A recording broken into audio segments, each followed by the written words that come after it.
Welcome to market analysis video. कल के लिए हम मार्केट एनालिसिस कर लेते हैं। अभी हम पहले बात करते हैं निफ्टी की। तो निफ्टी में कल हमने लास्ट वीडियो में बताया था कि 16,950 के नीचे हम एक सेल ट्रेड कर सकते हैं। तो 16,950 के नीचे हमें एक सेल ट्रेड मिला 50 से 70 पॉइंट का, और उसी लेवल को रिट्रेस करने के बाद हमें दूसरा सेल ट्रेड मिला 70 से 80 पॉइंट का निफ्टी में। तो ये तो हो गई आज की बात। अभी हम देख लेते हैं कल क्या हो सकता है निफ्टी में। तो कल की बात करें हम, तो कल के लिए हम पहले डेली टाइम फ्रेम में चेक कर लेते हैं कल क्या हो सकता है। डेली टाइम फ्रेम में अगर देखें तो मार्केट कई दिनों से एक ही रेंज में फंसा हुआ है। 16,850 से लेके 17,225 के एक ही रेंज में मार्केट फंसा हुआ है।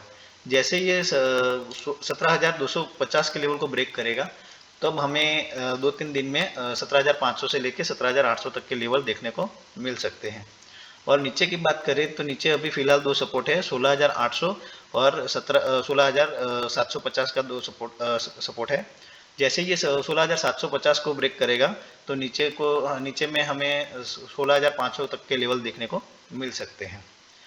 ये तो हो गया डेली टाइम फ्रेम में। अभी हम कल इंट्राडे के लिए एनालिसिस कर लेते हैं। तो 15 मिनट टाइम फ्रेम पे हम चेक कर लेते हैं।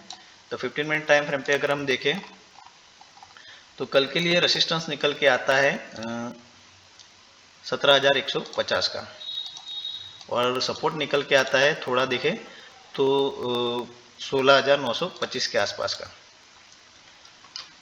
तो जैसे ही ये अभी मैं निकाल देता हूँ इसको, ये कल का है।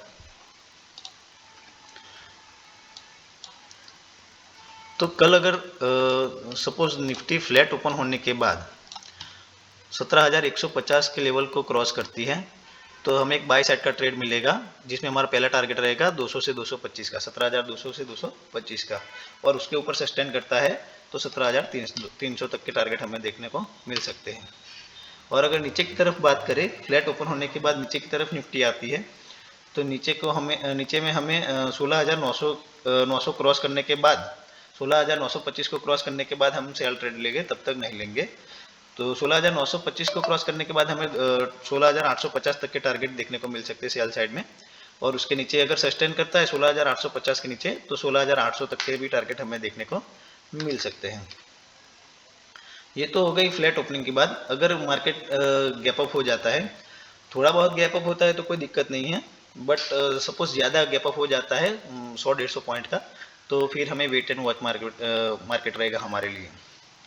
अगर सपोज फ्लैट खोलने के बाद यहाँ आके यहीं कहीं 16,950 के आसपास कोई ग्रीन कैंडल बनती है तो हम एक बाय ट्रेड ले सकते हैं, और ऊपर की तरफ या 16,150 के आसपास आके अगर कोई रेड कैंडल बनती है या फिर हैमर बनती है तो हम एक सेल साइड का भी ट्रेड ले सकते हैं। ये हो गई निफ्टी की बात। अभी हम देखते हैं बैंक निफ्टी में। तो बैंक निफ्टी में कल हमने बताया था कि 39,500 के नीचे हमें सेलिंग देखने को मिल सकती है। तो आप देख सकते हैं 39,500 के नीचे को जो हमें सेलिंग मिली है वो। ओके, ये तो हो गई आज की बात। अभी हम देखते हैं कल क्या हो सकता है बैंक निफ्टी में। तो उसके लिए भी हम डेली टाइम फ्रेम में चले जाते हैं।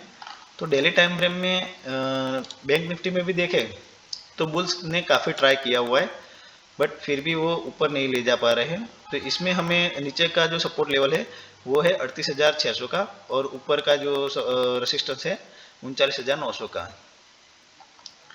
ओके, ये मतलब कई दिनों से 2-3 दिन से ये भी बैंक निफ्टी भी एक ही रेंज में फंसी हुई है।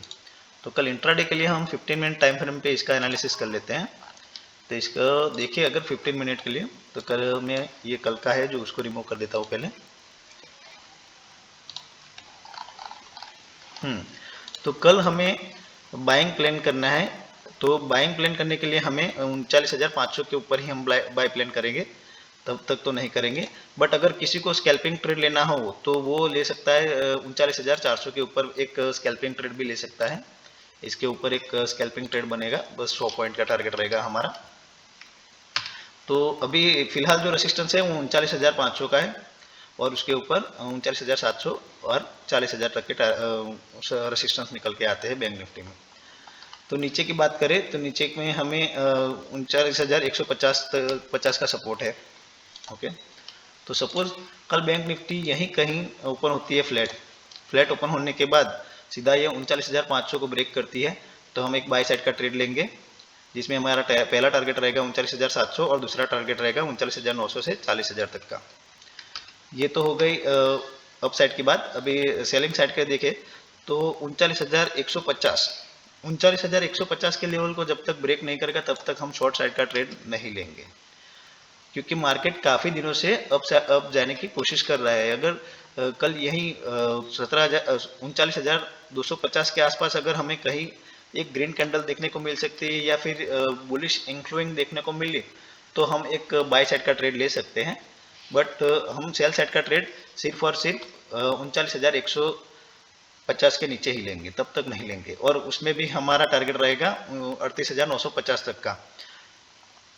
38,950 के आसपास अगर आता है तो हम टारगेट में पहला बुक कर लेंगे, और 38,950 के नीचे अगर सस्टेन करता है तो फिर दूसरा हम सेल साइड का ट्रेड ले सकते हैं, लेकिन तब तक हमें सेल साइड अवॉइड करना है। अगर ज़्यादा गैप अप या गैप डाउन खुल जाता है तो हम मार्केट को अवॉइड करेंगे। लेकिन सपोज अगर ज़्यादा गैप अप खुल जाता है, लग तो नहीं रहा है हालांकि, बट अगर सपोज 300-400 पॉइंट का गैप अप आ जाता है तो हम 39,700 के आसपास एक नेगेटिव कैंडल देख के सेल कर सकते हैं। और अगर ज़्यादा गैप डाउन आ जाता है तो 39,000 के आसपास हम एक ग्रीन कैंडल देख के बाई साइड का ट्रेड ले सकते हैं। ये हो गई बैंक निफ्टी की बात। अभी हम कल के लिए फाइनेंस निफ्टी की एनालिसिस कर लेते हैं, जो कि कल उसकी एक्सपायरी है। तो हम देख लेते हैं एक बार एक्सपायरी में क्या हो सकता है। तो डेली टाइम फ्रेम में अगर अभी हम फाइनेंस निफ्टी को देखें तो ये भी निफ्टी की तरह काफ़ी दिनों से एक ही रेंज में है, 17,750 से लेके 17,270 के रेंज में एक अभी फंसा हुआ है फाइनेंस निफ्टी। तो इसमें अगर हम डेली कल के लिए देखें तो 15 मिनट टाइम फ्रेम कर लेते हैं कल के लिए हम। तो कल हमें अगर बाई साइड का ट्रेड लेना हो, कल के लिए अगर रेसिस्टेंस निकल के आता है इसका 17,600 का, और नीचे सपोर्ट निकल के आता है ये वाला 17,400 का। अभी इन दोनों के भी यही रेंज में फाइनेंस निफ्टी रुका हुआ है। सपोज अगर कल फ्लैट ओपन होते ही है फाइनेंस निफ्टी, और फ्लैट ओपन मार्केट होने के बाद ये सीधा 17,600 को ब्रेक करता है तो हमें एक बाइंग अपॉर्चुनिटी ढूंढनी चाहिए, बाय साइड का ट्रेड लेना चाहिए। तो 17,600 के ऊपर हमें एक बाय ट्रेड मिलेगा, ओके, जिसमें हमारा पहला टारगेट रहेगा 17,750 का, और उसके ऊपर सस्टेन करेगा तो 17,800 से लेके 900 के टारगेट हमें देखने को मिल सकते हैं। अगर फ्लैट ओपन होने के बाद नीचे की ओर आती है फाइनेंस निफ्टी तो नीचे की ओर हमें तब तक सेल नहीं करना है जब तक ये 17,400 को ब्रेक ना करें। जब तक ब्रेक नहीं करेगा तब तक हम वेट एंड वॉच करेंगे। अगर 17,400 के आसपास कोई पॉजिटिव कैंडल बनती है या फिर पॉजिटिव पैटर्न बनती है तो हम एक बाय साइड का ट्रेड ले सकते हैं फॉर टारगेट ऑफ 17,500 से लेकर 600 तक के। सपोज अगर इसमें ज़्यादा गैप अप गैप डाउन आ जाएगा तो हम ट्रेड अवॉइड करेंगे। लेकिन अगर इन्हीं लेवल के आसपास अगर गैप अप गैप डाउन आ जाता है तो नेगेटिव कैंडल देखने के बाद हम सेलिंग करेंगे, और ज़्यादा गैप डाउन आ जाता है तो ये यहाँ पे पॉजिटिव कैंडल देखने के बाद हम एक बाइंग ट्रेड लेंगे। तब तक हमें वेट एंड वॉच करना है। अगर इससे भी बड़ा गैप अप या गैप डाउन आ जाता है तो हम वेट एंड वॉच मार्केट हमारे लिए रहेगा। Thank you for watching.